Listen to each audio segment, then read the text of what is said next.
از نصیحت ناقصان کامل شوند و از نصیحت مدبران مقبل شوند. از نصیحت تازه گردد هر دلی و از نصیحت حل شود هر مشکلی. میان عالم جاهل برابر از موی، تفاوتی نبود تا که ایل بی عمل است.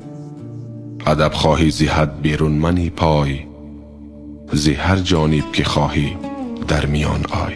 هر بد که به خود نمی پسندی با کس مکنی برادری من.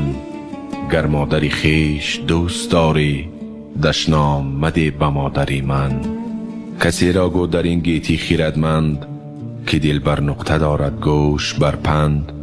دل و گوشی که بی تمییز باشد ستوران و خران را نیز باشد.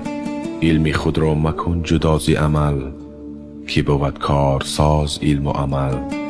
علم اگر با عمل نگردد یار هیچ چیزی ز علم چشم مدار. چون روزگار هست به تصحیف روزی کار، پس روزی کار خواندنش به که روزگار. یعنی که روزی کار کنون است کار کن، که این روز چون گذشت دیگر نیست روزی کار.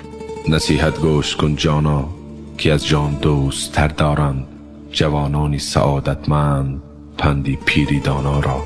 چو پند بیشنوی از پند فرمای، چو دانا بایدش در جان کنی جای. نه چون نادان ز یک گوشت براری و دیگر گوش بیرونش گذاری. علمی که در آن عمل نباشد جز عربده و جدل نباشد. علمت به عمل چو یار گردد قدری تو یک هزار گردد. نباشد عشق را جز عشق درمان، نشاید کرد سندان جز به سندان. دلی کز مهر باشد بی شکیبا، نه از گرما بترسد نه از سرما. بی تمیزی های مردم از سخن پیدا شود، پیسته بی مغز اگر لب وا کند رسوا شود. چشمی که ندارد نظر حلقه دام است، هر لب که سخن سنج نباشد لبی بام است. ادب آموز و علم حاصل کن تا شوی در زمانه بگزیده، کی تو را هیچ منفیت نبود نسبت استخوان پوسیده.